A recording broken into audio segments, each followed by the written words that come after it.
This is Unsiloed, brought to you by Alumni FM, connecting people through stories. Welcome to Unsiloed. This is Greg LeBlanc, and I'm here today with Paula Marantz Cohen, who is a professor of English at Drexel University, also the author of a number of books, most recently this one called Talking Cure, an essay on the civilizing power of conversation, and also a book called Of Human Kindness, what Shakespeare teaches us about empathy. You're also a novelist, and you wrote a novel called Jane Austen in Boca. And I have to say, I haven't read that, but I'm definitely gonna go and get that for my next vacation. And I have to say, as I was saying earlier, it's a little bit intimidating to have a conversation with somebody who's written a book about conversation. And I was wondering, I mean, we'll dig into this, I think, a little bit deeper. But I think there is a relationship between an appreciation for literature and the capacity to engage in good conversation, right? So conversation is, as you point out, a skill. It's something that, you get better at. And I think, is reading literature is also a skill which you can get better at. And I think that there is a relationship in the sense that when you're reading good literature, you are, I don't want to say getting into a conversation with the author, but it does seem to some extent that you are, right, entering into some kind of conversation. So we'll first have to figure out what it is about conversation that's so important. But, is there a relationship between being a good conversationalist and being a skilled consumer of literature? Yes, absolutely. I think so. And that's one of the sad things about students not reading as much anymore. A lot of ways in which literature is important, I think, in conversation. I mean, first of all, it builds the vocabulary. It engrosses one, and that's one learns how to be invested in something. You're invested in a book, you're invested in a conversation. But most importantly, and I think this is so important on the college campus, it gives people something to talk about. It gives them matter with which to converse. And one of the problems, I think, in our society is that we're always talking about ourselves or what we feel, or what's in the news, and we don't talk about some intermediary thing that is deep and profound and has a narrative to it. And when you have a book in common, and that's where I think the literary canon was so important. When you have a books in common that everyone has read or read some, you have something that's really very rich to talk about, and you can keep on talking about it without using it up. Yeah, I think I saw a quote recently from Donald Hall. I think it was, I don't know if it was in his memoir, right, about his life with The Jane poet. Kenyon. And Yeah. and he talked about these third things, right? He said, what creates a deep relationship is the ability to, talk about shared experiences, Yeah. and so forth. But, these don't presumably always have to be kind of, deep things, right? Profound works of art. You surprisingly in the book said that you enjoyed listening to the conversation of, like the folks on, NBA on TNT, right? These guys are also having conversations. And part of it, of course, is that it's unscripted, like they are reacting in the moment to what they've just observed, whether it's Charles Barkley and, Shaq, right? They're kind of going back and forth. And I think at the very beginning of the book, you said that people who are good speechifiers don't always make good conversationalists, right? Mm-hmm. And so, what's the difference there? Well, I mean, I guess I mentioned inside the NFL. I'm not really an NBA person, but the NFL, the same difference there. But I guess the idea is there that they are all in a way experts on what they're talking about, and yet they greatly respect each other and are interested in what the other is saying, or at least they give that appearance. And I find that extremely moving in a way, as well as interesting to watch and or listen to. And I like to do it. I'm not to say that you have to be an expert, but to have an investment in something, emotional investment, intellectual investment. So I think that's what I like. Speechifying, of course, is where you're just presenting your own views without the idea of a give and take. And that can be rewarding too, but it's totally different. But is there something also about kind of the spontaneity, right? I mean, I think sometimes when we're evaluating individuals, right, one of the reasons why we like sort of, stand-up comedy is that there's something about it that's immediate. And in fact, if we found out, sometimes we find out that all of this stuff is rehearsed, right? And well practiced. And sometimes we lose a little bit of the appreciation once we discover how much preparation goes into it. I mean, that's a really interesting analogy because my son is trying to do stand-up now. And I find him quite funny. But then after I've heard his bits 3 or 4 or 5 times, not as funny. And I wonder how he can continue to do it. And he himself said you have to get new information, new material. But yes, I think good conversation is a form of improvisation. And when you get someone really good at it and doing it with you, you're playing off of each other. I think I use the analogy to jazz and a jazz group, where you're really inspired by the other's words, even if you disagree with them. It creates momentum, and it creates a sense of excitement. And you lose yourself in the flow of that back and forth, as you would, I imagine, in a jazz player does in a performance with other people.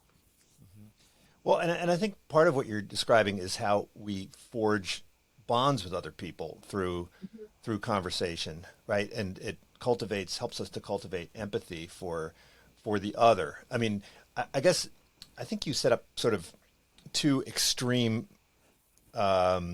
versions of conversation that don't really work. One was sort of argumentation, right, where people are sort of, I don't know, yelling at each other or, talking past one another. And then the other is where they're just in complete agreement and they're just sort of repeating each other's and echoing there's no what they say. friction, there's no tension there. And it has to be, obviously, you don't agree entirely with me. You're not me. And I think finding points of divergence are a lot of fun as long as goodwill is involved. As soon as there's animus involved, it's not fun anymore. And as soon as it becomes a matter of winning or losing, which is really detrimental to conversation. And I know people that can only converse or only discuss things they disagree with if they can win. And I didn't until recently realize that I just don't want to do that anymore. Yeah, I don't want to do it. Well, I want to take issue with you on one thing, because you said you said something to the effect that the purpose of conversation, and conversation is unending and it just keeps spooling out and there's no like definitive ending. But I always find the conversation is most satisfying when there are these kind of at least provisional endings or agreement points. Like I tend to think of conversation more like, 2 sides of a zipper, coming together. So, starting off with some disagreement, and sometimes I'll just throw out something with some of my best friends. I'll be like, throw out some kind of controversial point and say, debate, right? And so then we'll kind of go back and forth. And we'll try to figure out how, from our diverging viewpoints, we can forge some kind of agreement, even if the agreement is one where, okay, reasonable people can disagree based on, preferences or whatever. But then once we get to that point of agreement, then it's like, okay, now let's create a new point of disagreement. No, I totally agree. In fact, you're helping me. If I had this conversation with you, I would have added this to the book. There is closure within conversation, I think. And also sometimes that closure is the end of that particular conversation. But I think knowing when to end a discussion about something is part of the art. You just have to know when you've gotten to a point, at least for the moment, because it may not be the resting point for good, where you've sort of exhausted it for the moment and you can go on to something else or you can leave. And so you're absolutely right about that. And I hadn't thought about it, but it's almost like a musical composition. Again, getting back to the jazz idea. Yeah, so like within a jazz composition, right, there are these moments of, closure, and then, you launch a new theme, right, and start all over again. But, you also point out how conversation is something that you sort of have to do, right, in order to get good at it. It's participatory, and kind of like swimming, right? You can't read a book about it, but it's like writing too. Yeah, but you can observe it, right? So you can kind of model your conversation on kind of good conversations. But when you're observing other people have a conversation, which people are going to do right for us, right? They're going to be watching this conversation, right? And it's this is unscripted, unlike the I guess you talk about Boswell recording Johnson's conversations. I don't know whether those were verbatim or whether those were ex post, cleaned up versions. And you talk about My Dinner with Andre, which I remember seeing that. Actually, I saw it in Philadelphia at I guess it was the old TLA theater down there on South Street. Those are pre-scripted. When you're watching a conversation that's not pre-scripted, sometimes it's not. If you're not a part of it, it's not quite as interesting as it is when you're participating. No, and that's one of my points, is that in a sense, and I guess I'm sort of destroying my book in the process of writing it, that if you're watching a conversation, it's not, you can't get the feeling of it. It becomes a performance, even if it's not for you. And the only way to know what conversation is to be inside of it and to lose yourself in it. And so there are lots of ways to represent conversation, but then that becomes very performative, which is against the grain of what a good conversation feels like. Now, the title of the book is The Talking Cure, right, which you borrowed from Freud. And of course, what happens in the analyst's couch, I mean, that's not really conversation, right? No. I mean, it's curative, it's therapeutic, it could be healing. What are the similarities and what are the differences between that sort of talking cure and the kind of, quote, talking cure that you have with, in conversation? Well, as you said, it's not, because it's one-sided with a therapist, and you're paying him or her to reveal yourself.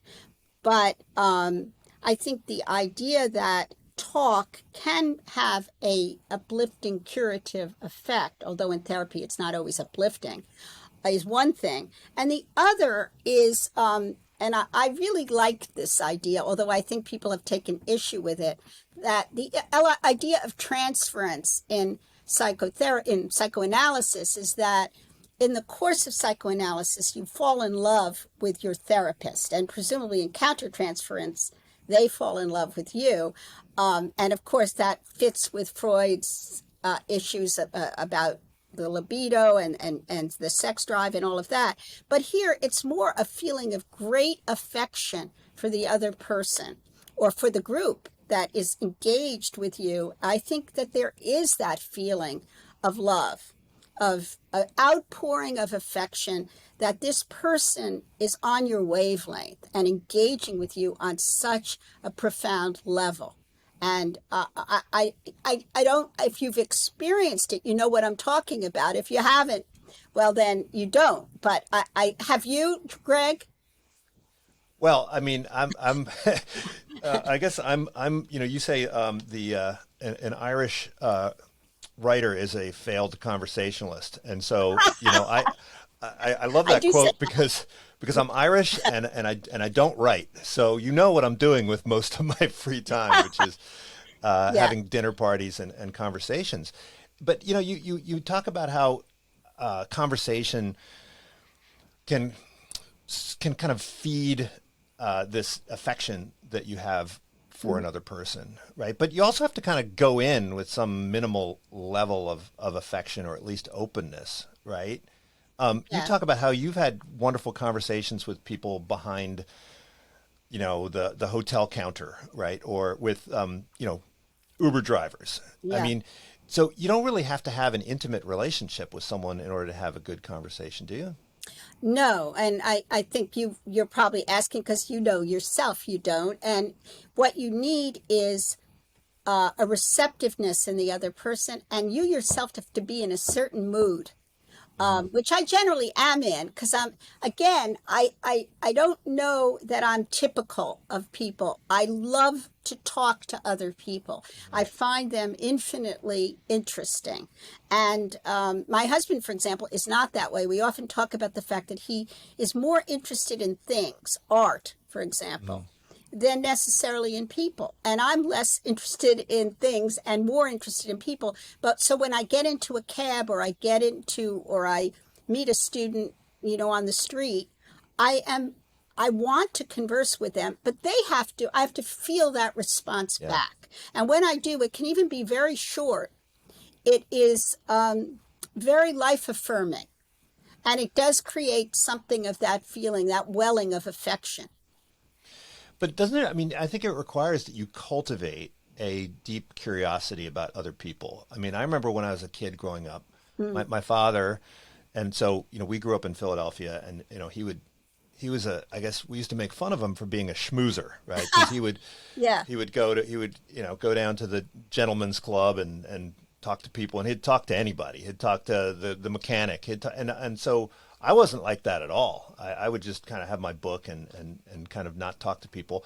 And over time, I've grown to appreciate that, and it's because I've cultivated a curiosity about other people who are very different from myself. And Well, you, Greg, can you I interrupt you there? Because it's so interesting that I was the same.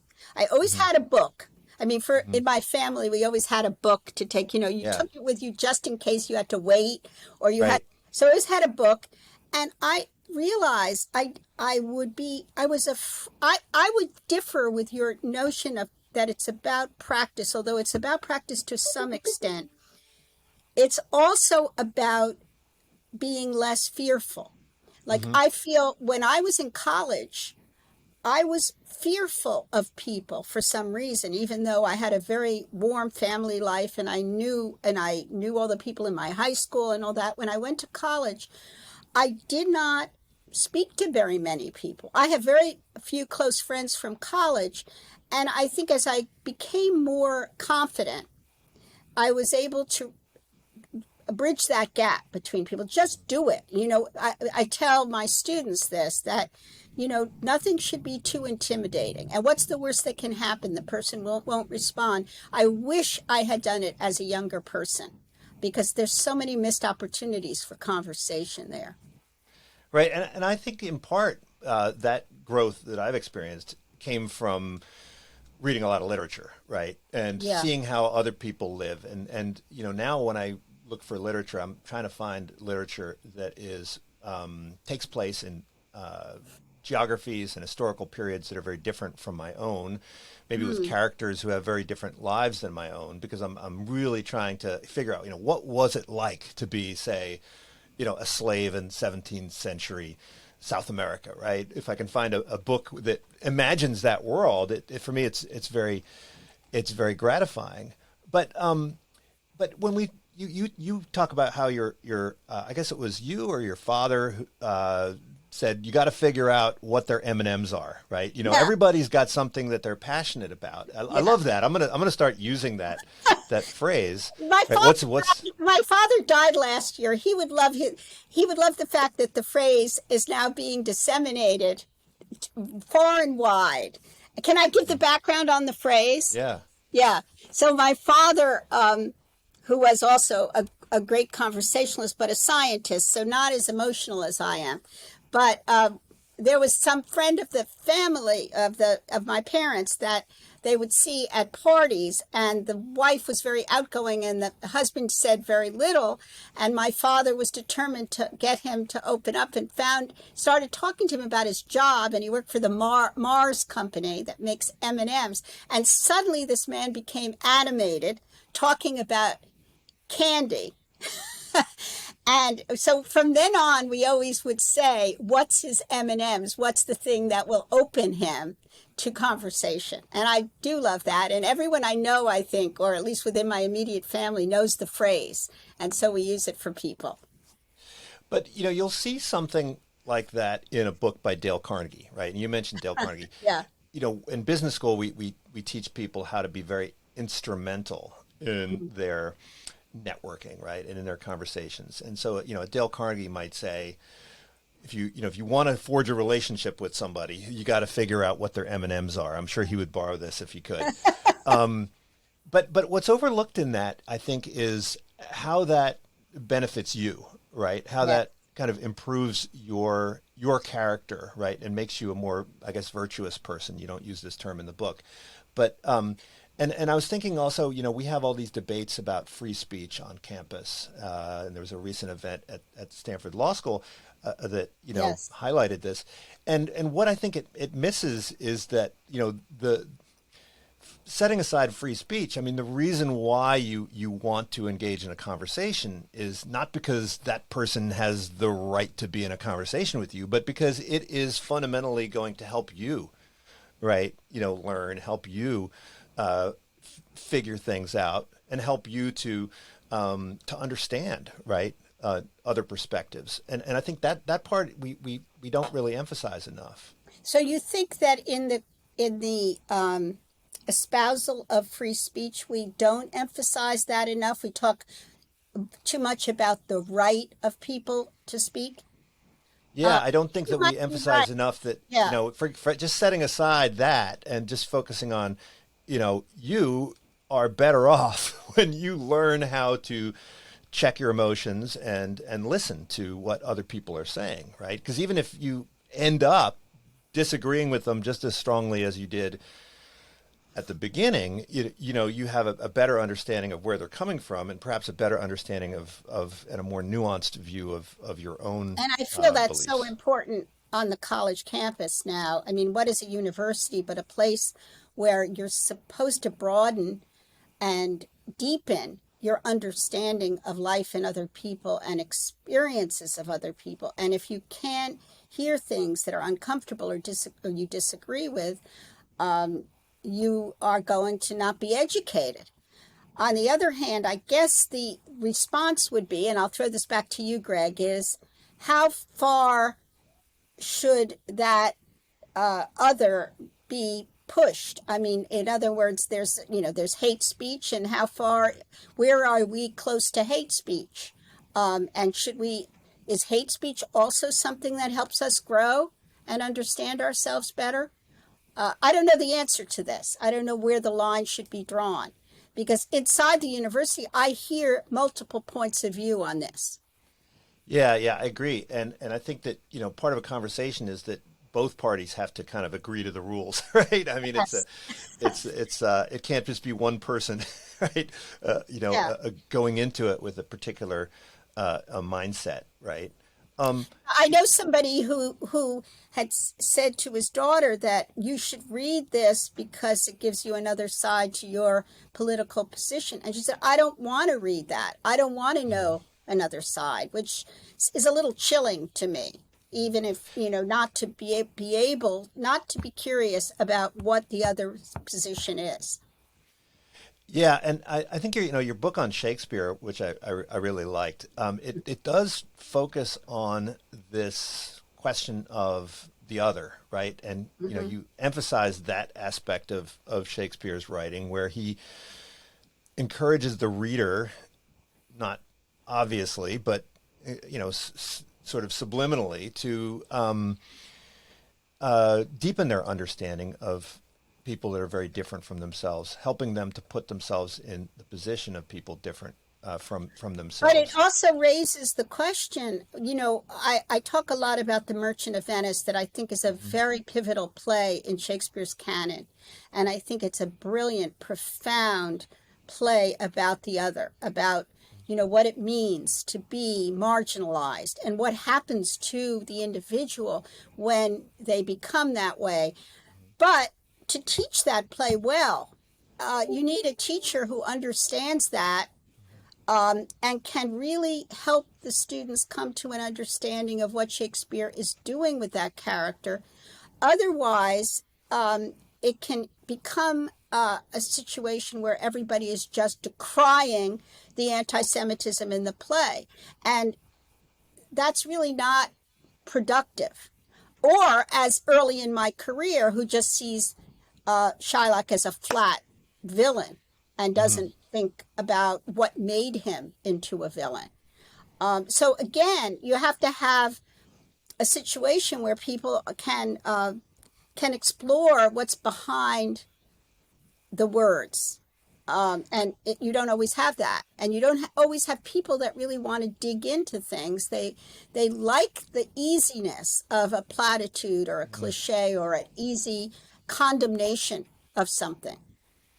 Well, I mean, that requires that the reader go into the text with a willingness to be surprised, right? A willingness to come away with a different point of view than they went into it with. And, sometimes that requires having a good teacher, but, oftentimes you don't have a teacher around, right? I mean, I would hope I hope that your exposure to literature is not limited to the university seminar room, and that, you cultivate in that seminar room some skills that'll enable you to engage with literature, on your own. Well, I think that's the role of the humanities in general, and why it's so criminal that the humanities education is in such decline, because students are not getting those tools, those habits of reading and thinking that will carry them through the rest of their lives. Right, and I was just disappointed to learn that we have something out here called the Cal Shakes, California Shakespeare Theater, which is suspended its season this year, and it wasn't that long.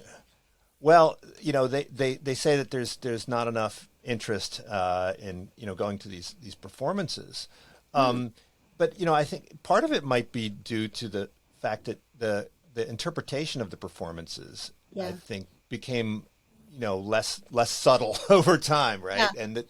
And you mentioned that the importance of reading versus watching perform. Now, me personally, I prefer to watch Shakespeare performed. I prefer to watch Ibsen and Chekhov performed rather than read it. But I also know that it has to be a good performance, and you have to go to them multiple times and seek out. And I remember one time I saw Othello in San Francisco, and 2 days later saw it in D.C., and it was just a completely different interpretation, and it enabled me to kind of triangulate a third interpretation. I guess I'm a little lazier than you, and so when I want to get the multiple interpretations, I like the idea of reading it with a group. Again, not alone, but with either a class or a group of peers, and getting multiple readings. Because, of course, as you say, when you see a performance, you see the director's interpretation imposed, hopefully, and the actor's taking his cue. I had a colleague, and I talk about him in the book. He is no longer alive. He's he's the one from Kansas who was a Marine. But he went through a period where he decided to go to as many Shakespeare performances as possible within a 6-month period. And he went to high school plays, and he went all over the region.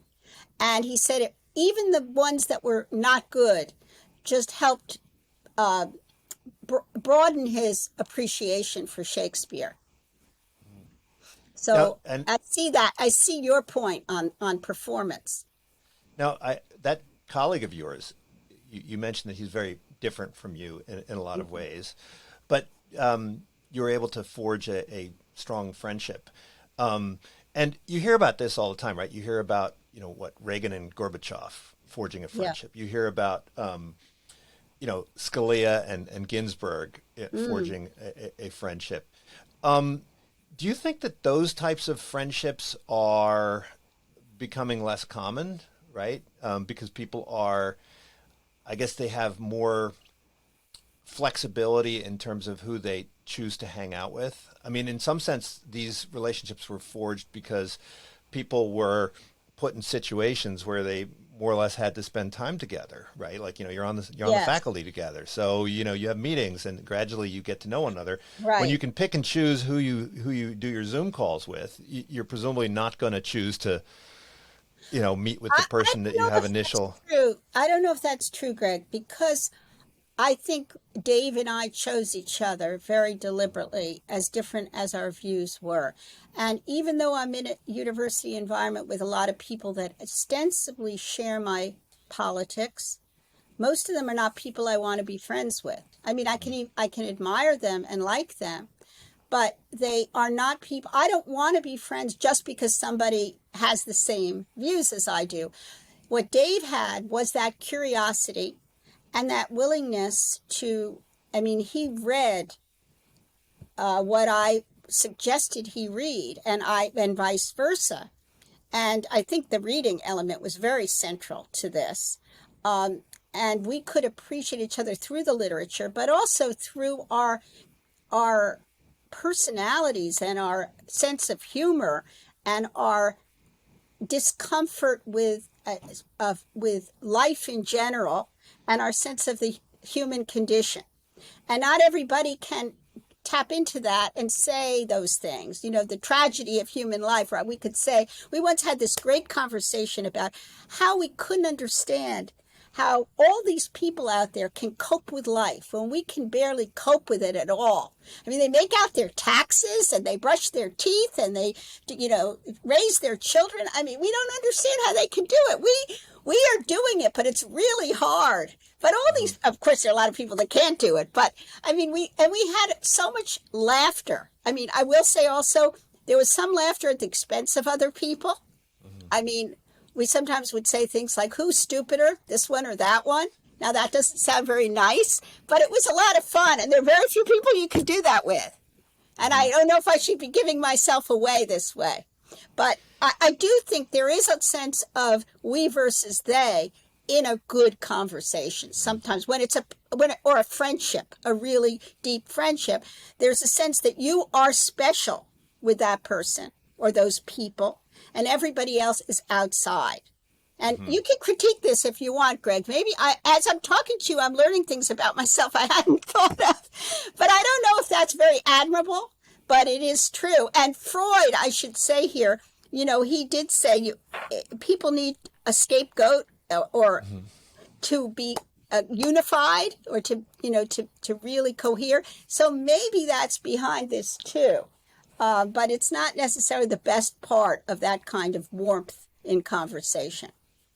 Yeah, I think intimacy does require that you prioritize the people you're intimate with, right? In Yes. some way, which necessarily means that you're, and then you demoting everybody else. Yes, and you're also congratulating each other on choosing each other. Yes, right. And as a result, what good taste you have. And that is part of the dynamic, which I wish I'd been I wish I dug deeper into that. I think it's both amusing and true, and not necessarily particularly admirable, but again, true. But that means you're othering the outsiders Yes. in order to overcome the other that you're having the conversation with. Exactly. Yeah. Maybe that dynamic is so inherent in our nature. I think many young people now are trying desperately to get out of that dynamic of othering because they find it, not virtuous, to use your word. On the other hand, it may be that, as you put it, for the sake of intimacy, there has to be a little bit of that we versus they. Well, I don't think that's true at all. I think that, people are just redefining the othering, right? So in other words, there are certain ways of othering that are no longer legitimate, but there are others that, are now perfectly fine, right? Certainly here in Berkeley, anybody who lives, between Sacramento and Pittsburgh is the other, right? Yeah. So it's that a wouldn't problem. Yeah. Yeah. But I wanted to get back to this idea of kind of maybe serendipitous encounters. You talk about how the faculty club, right, is kind of a shadow of itself. I remember when I was growing up as a kid, I always wanted to be a professor. I thought this just sounded like the best life. And then I'd read about David Lodge novels, and I thought, oh wow, this is great. We're gonna have all these dinner parties and all this wonderful intellectual conversation. And then you get to the university and you realize that everybody's just so deep into their research that they don't have time even for lunch, much less for a beer after work. And so the bar at the Berkeley Faculty Club is a ghost town, pretty much. At least you have a bar and a faculty club. Well, it's a kind of a shadow of itself, but is that just an inevitable consequence of technology and the economic system that we live in? It is a change in the university. I mean, the university used to be, and I don't necessarily think that the change is bad, but it used to be, an ivory tower, that idea. And the idea of collegial conversation, very long lunches, 2-hour lunches, and, desultory interactions. And yeah, you wrote your monograph over 3 or 4 years or whatever, and you taught your classes. But there wasn't this, first of all, then you got tenure and you could sort of relax a little bit. But now, number one, there's less tenure. There are no tenure track jobs in the humanities, really. I mean, very, very few. And this publish or perish idea, which is so complicated. I mean, you have to publish and you have to publish in the right journals or the right presses and so forth. And then the teaching loads are higher, I think, are larger than they were. Or if not, I don't think there's more teaching. There's more assessment of teaching, and that all that big data stuff by which people are, made to toe the line. And as a result, I think the collegial atmosphere that we knew has dissipated. Mm-hmm. So it's not only the demands of the job, right? But I think it's also just the demands of life as well, right? Where we are overburdening ourselves with Right. with things, and to some extent it's almost in part because we fail to appreciate the necessity of, say, conversation for sustenance reasons. Right. Yeah. And we could talk also about food, right? Because a big part of your book is a chapter on the importance of eating while conversing. And I'm a huge dinner party person, but Yeah. Organizations can sometimes underinvest in food, but they can also underinvest in facilitating these conversations. I like how you use the term verbal sustenance, right? Really, it's a necessity of life. You didn't use this term. I've seen this term by some anthropologists and sociologists, verbal grooming, right? Because primates need to groom, and so they spend all their free time grooming, and we don't pick nits out of each other's hair, but we do have conversations. And so to what extent is conversation a necessity rather than a luxury? Well, it's a necessity to me. Now, I don't think it's a necessity to everyone. And part of the point in the book is that maybe it's becoming less of a necessity to people because, you make it as though they're so busy they don't have a chance to converse. But I wonder if the absence of the exercise of conversing has made it so that they fill in with other things. And partially it's our technological society and social media and publish or perish within the university and teaching loads and so forth. But as you probably know, you can always make time for things you really want to do. So I think that people don't necessarily want to do it the way they might have in the past. I have to say, and there must be people like me, I know there are, who crave it. I get depressed if I don't have enough conversation. And yet I don't think that's true of everyone, and maybe fewer and fewer people. And it's not, I mean, to me, it's such a pleasure to talk to somebody who can listen and who can talk back. It gets me out of myself. I mean, I don't like to be inside my own head all the time. I like to hear what the other person's head is about, and I like to share my anxieties and fears with them. But maybe also people go to therapy more, and that's serving them. As I'm talking, I'm thinking this. Maybe that's Yeah. serving them more instead of that. Yeah, I was talking to a colleague just yesterday about how she teaches this class on wisdom and happiness, and she said that every one of her students is in therapy, and Yeah. certainly when I was in college, very few people Oh, were in therapy, and so, but isn't this kind of, I mean, to me, this, at least in part, is, you hear about people who in Japan who pay for girlfriends and pay for people to go to their funerals and stuff. I mean, are we just it's similar saying? to that. Yeah. I mean, are we just paying people? Are we professionalizing this conversation and just turning it in, I putting didn't think of it that way, the but cash, the I think you market? Like we used to have our children and spouses and extended family help us with housework, and now we hire housekeepers. I mean, are we just bringing the market in here and just hiring people to have conversations with us? we're Yeah. outsourcing conversation to our therapists. Yeah, I mean that's a sad thing to think of because it also reflects the isolation of the individual. I mean we're alone in ultimately anyway, and this seems to me to reinforce it further and make it less and less necessary to reach out to other people if we have that weekly appointment with the therapist whom we pay to listen to us and not agree with us, but make us the center of focus. So that reinforces the fact that we don't really need anybody else to help us.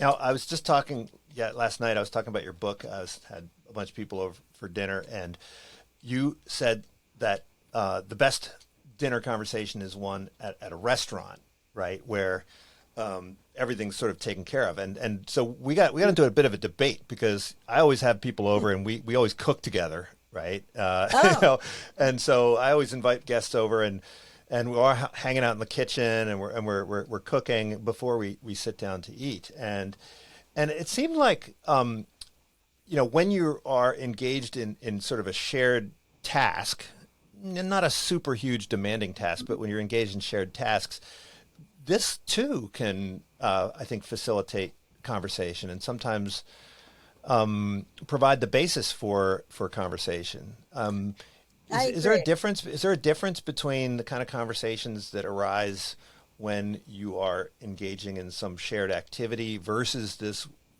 place that's circumscribed without any demands whatsoever on your time? There probably is a difference. I mean, I assume that all your friends then have a role to play in the kitchen and can do that and feel comfortable with that and enjoy it.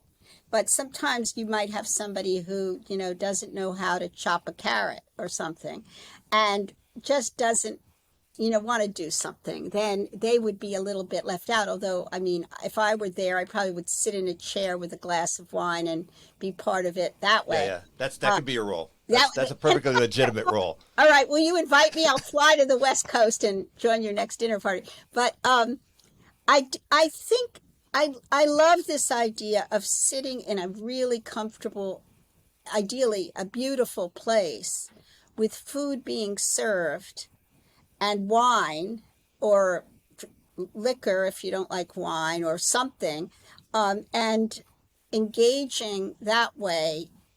And again, I think I talk about the fact that the ideal number for a dinner party is six.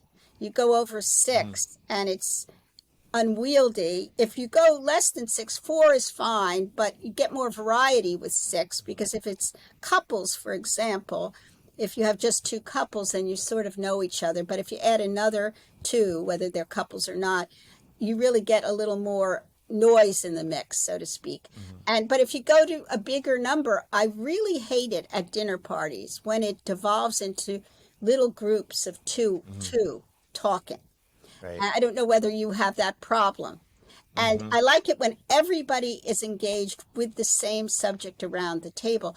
I know people who don't like that so much. They feel, especially with me, that I'm orchestrating it too much, or I'm leading a seminar. I don't mean that, and but that's not how it should go. It should go that everyone feels engaged. But sometimes you have to do that, you have to sort of kick it off and say, what do you all think about this? Or say something outrageous from which other people can then respond. Right. And talking about seminars, I mean, it seems like the art of seminar teaching is almost like a dying art, right? And you talk about how sometimes when you're leading a seminar, you can sort of step back and let the conversation take on a momentum of its own. Why is the seminar kind of disappearing? I mean, part of it is obviously cost. I mean, class sizes are getting bigger and bigger and bigger, and faculty-student ratios are changing.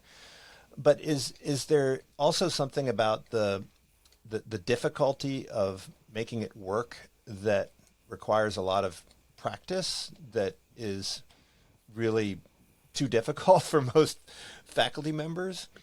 Yeah, I don't know. I think it's mostly the idea that in the humanities is declining, and that's where the great seminar teachers tended to be. As a dean, I'm a dean of the Honors College at Drexel. We have a program here. We got a grant from the Teagle Foundation for a program in civic foundations where first-year students are taking 3 courses, because we're on the quarter term, so they in the summer the first years have this first summer off, and then after that they do other things. But these courses are seminar style, and what we've done is we've tried to recruit people from other disciplines to be part of it as fellows. So we have someone from biology, we had someone from culinary arts. I really want to have an engineer, because we're a very strong engineering school at Drexel. And they sit in, and in some cases they even will teach some of the courses which involve, there's one course on Plato's Republic as a founding work about Western political theory. And then there's another course that deals with de Tocqueville and Dewey and William James and so forth about fundamental ideas that were behind our country's founding, or inspired it in various ways. We look at the documents, the founding documents, but then we also look at texts by people who were left out, who were not. There's the Philadelphia Negro. I think it's is it W.E.B. Du Bois who wrote that? And there's some James Baldwin that we read. But the point is that that we would like to get these texts. You don't have to be an expert in them, and we would really like to get people far flung in other fields to come and teach. And then maybe I would love to have a math seminar, a seminar on calculus, for example, which I never could understand. I always got A's. I didn't know what I was doing. I would love to have somebody teach a seminar on the principles of calculus for students without prerequisites. Maybe they had, math in high school, but where we talk about the concept. I haven't yet been able to find somebody who can do that. I think they do that at St. John's University. They have people read Euclid and and I don't know the Newton, or I don't know exactly how they do it. Primary texts in the sciences. Yeah, I just spoke to the president there, Mark Roosevelt, and it is a very impressive school. Also because they have tutors, and these are people who are not expert in what they teach, but they're good teachers. They're educated people who like to teach seminars or know how to teach seminars, and that's precisely what I think we need more of. Uh-huh. Let's see. Oh, I just lost my train of thought. So they're going to edit this part out, right? That's We okay. get to that. What was I going to ask you about? Oh, so do you think that, I mean, how do you run these seminars? My one of the concerns, one of the difficulties I have in teaching is that people are always kind of looking at their phones, or at least Mhm. looking around to figure out where their phones are. And you know, when you see people talking to each other nowadays, they're kind of, you know, spending more time on their phone than they are Yeah. actually kind of, you know, looking at the other person in the eye. I was at a concert just the other night at Stanford, and the person in front of me had their phone open the whole time, and they weren't really doing anything. They were just kind of nervously opening and closing apps and flipping back and forth, and Yeah. it was driving me nuts, right? Because I couldn't. My eye had to keep gravitating towards this Yeah. little square light in front of me, and I thought, you know, just sit through the concert. It's only like an hour, right? Just put it down for It's an an app hour. cannot, it's an addiction, Yeah. that phone. But I will say that in the seminar, I try and say no phones, no computers, which is not that easy to do now, especially if you have a paperless, campus. I will say when I taught Plato's Republic, part of the grant went, at least as I wanted it to go, so that they got copies of the book in paperback. Hmm. So they brought the book to class, and they Hmm. didn't had no reason to have computers, and they were told not to have their phone. So, whether they abide by that or not is another story, but I think you can at least try by telling them you do not want this to happen. Um, and that's the best you can do. Now, when you have texts that are online, they have to have their computers open. But, I've been in classes, at least lecture classes, and even in seminars where the lecturer is in the front, and everybody in the class has their computer open, and they're scrolling through, Ann Taylor and Talbot's and all kinds of Hmm. other, sites, while whether they're listening to the lecture, maybe they can do both at once, but it's extremely demoralizing to Hmm. think about the fact that so many people are just, going on shopping sites while they're being lectured on Michelangelo. Well, sometimes I think that the phone is just like the new cigarette. But I think in some ways cigarettes were better, right? I Yeah, mean, I because mean, they did kill right, you. They killed you, but they yes, didn't kill your mind, right? right. I mean, They you know, lobotomized you.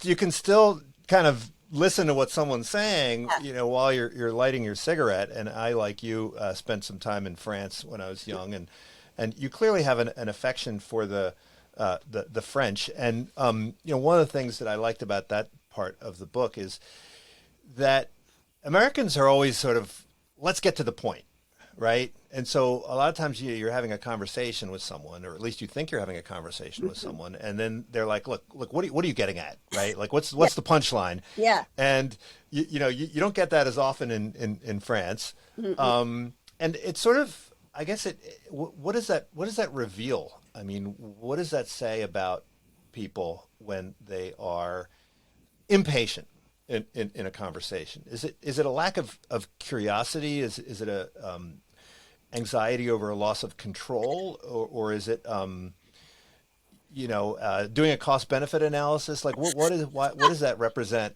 Why do people Well, get impatient then? I think it's the American, can-do spirit, where you want to get to the bottom line and get something done. And of course, Hmm. a conversation isn't about getting something done. I consider myself a very impatient person, actually, very impatient. And I do interrupt a lot with friends. They know that.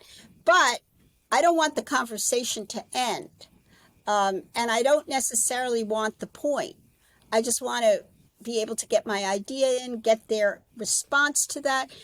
I do think that it's temperamental, and the French just love that journey. I mean, the very fact that they're protesting this change in their retirement age Hmm. so vigorously, their lifestyle is about this is conversation and leisure and pleasure, which includes food.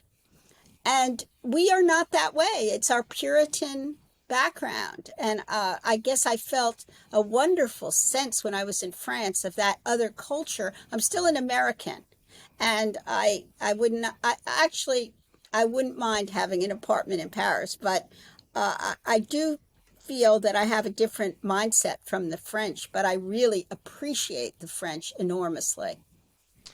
Yeah, I mean, conversation, it's kind of like exercise, right? So if you forget that sometimes, you go to the gym and you lift up a weight and you put it right back where you found it. So the weight has gone nowhere and you're like, wait, you're not getting anything done here, right? Or, the stationary bike hasn't moved, right? Like, why are you wasting all your time? You're not getting anything done, right? But the purpose of it, the purpose of the exercise isn't to get the bike from one place to the other, or the weight from one place to the other. But then you're still, what's the word?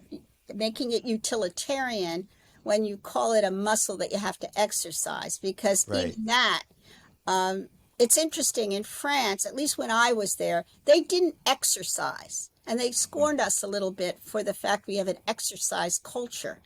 You exercise in the course of living your life. I love that idea. Of course, you can't necessarily get enough exercise in that way, but we are a culture where the idea of, I think we could sell conversation if we said it was about exercise for the mind, but then we might defeat the purpose.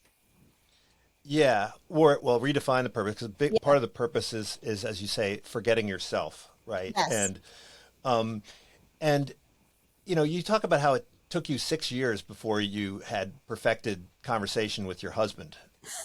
And so, I mean, sometimes I get rusty.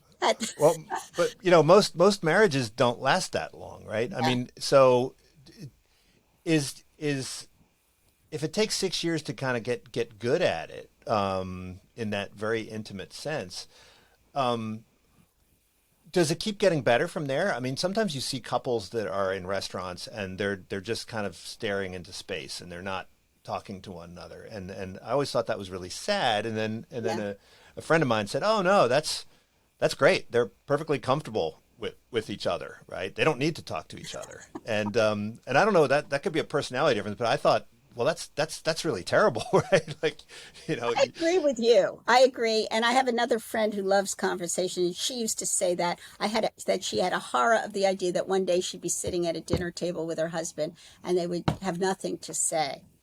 Mm-hmm. But I do think you have to keep on working at it. You have to keep on, sometimes especially if your spouse is not a natural conversationalist, you have to prod and push and figure out ways to get that conversation going. So I don't think it's necessarily that once you reach the 6-year mark, all of a sudden it kicks in, except you do learn some techniques for doing it better. But I don't know, did I say that it wasn't until 6 years that I really could converse? I do think that it took 6 years to realize that, to learn about each other and our various ways of doing things, which includes conversation. Right. It could get to the point where, instead of making a point, you say number 12, right? And Yeah. But now you've hosted a TV show, and Still true. Yeah. So, and you talk about some of the people that you interviewed. So I'm envious of some of the folks that you've gotten onto your TV show. Now this idea of conversation that's televised. We have our comedians and we have our late night and so forth. But the kind of apostrophe like TV show, right? The one where I guess Dick Cavett had this for a while, and Charlie Rose to some extent. Is there something to be learned from watching conversations like that, about conversation, right? Do you see yourself as not just helping people to learn about the person you're interviewing, but also kind of demonstrating what it's like to have a conversation when you do your TV show? I guess so. I mean, I didn't think of it like that until you asked the question, but I suppose one of the things I try and do is not is to truly have a conversation with the person. So sometimes, because it's now called the civil discourse, the idea is to have guests, at least some of the guests, are people with strong positions. And I want to know what they are. I want to encourage them to express them, but I also want to push back or ask questions that would be the questions that an audience would ask of people with those opinions. So I probably give myself away in terms of my opinions, but my opinions are very fluid and in some ways amorphous. They're not like I have certain opinions. I'm always saying I'm a good liberal. And I realize I don't think I'm going to say that anymore, because what does that mean? And I'm often saying it as an apology, sort of, for not stating a prescribed liberal perspective. And I think the fact is, why do I need to say it? It's something in the culture that makes me, I'm going off your question.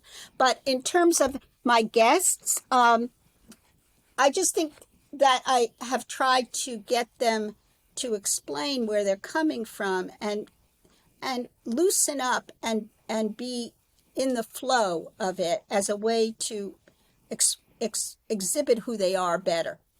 Mm-hmm. Sometimes I succeed, and sometimes they are so carefully planned or curated that you don't really get much out of them that isn't already known or on YouTube. Mm-hmm. So last question. I remember reading a book, must have been 25 years ago, by Martha Nussbaum, right? And it was about how literature helps you to cultivate empathy. And so she was advising judges. She thought judges ought to read, more literature, and maybe less economics, right? But in terms of cultivating empathy, it seems like people want Manichaean stories, right? They want heroes and villains, and the best literature is the kind of literature where there are no clear villains and there are no clear heroes, and that people are people, right? And Shakespeare, of course, is a master at this, and probably among the best at this.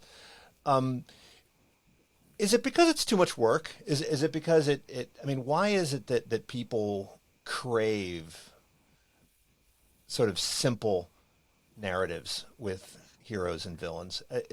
What is it about this cultivation of empathy that is, that people want to avoid it, right? What is it about that? Well, I guess it's hard. It's much easier to have a hero or a villain and to root for the hero and hate the villain, and not to acknowledge that we're all mixed versions of heroes and villains, and maybe we want to identify with the hero and flatten ourselves that way. But great literature, I think, as you said, really doesn't fall into that. It makes you think about the complexity of human nature. And then I think by doing that, you become more empathetic, because you realize you identify with these mixed characters and realize that you yourself are, a mix of things, and you've done things that are not particularly admirable, and that it's complicated. And so that's why great literature is important. But we're having a hard time agreeing on what's great literature. That's a whole other discussion. Because part of me feels you could almost read anything at a university and have that shared canon, so to speak, to talk about. But another part of me feels, well, it has to be great, and that we have to get back to a notion of greatness, which is that nuanced, profound understanding of human nature, in order for us to gain the empathy that you mentioned. And I see Shakespeare as the epitome of that. Yeah. Well, Paula, thanks so much for joining me. Next time we chat, we'll have to chat over a meal and a good bottle of wine. But until then, I'm going to check out some of your other work. I'm going to check out your novel. But everybody out there should go out and get Talk and Cure. Check it out. Also, of Human Kindness, which is just a series of analyses of a bunch of different plays. My favorite was the chapter on Measure for Measure, which has always been a play that I've gone back to over and over again, and it's been disturbed me every single time. So I enjoy that. Yeah. And so thanks again. I've really enjoyed our conversation, Greg. It's been very fun. Okay, well, we'll do it again. Good. I look forward to it. This is Unsilo, brought to you by Alumni FM, connecting people through stories.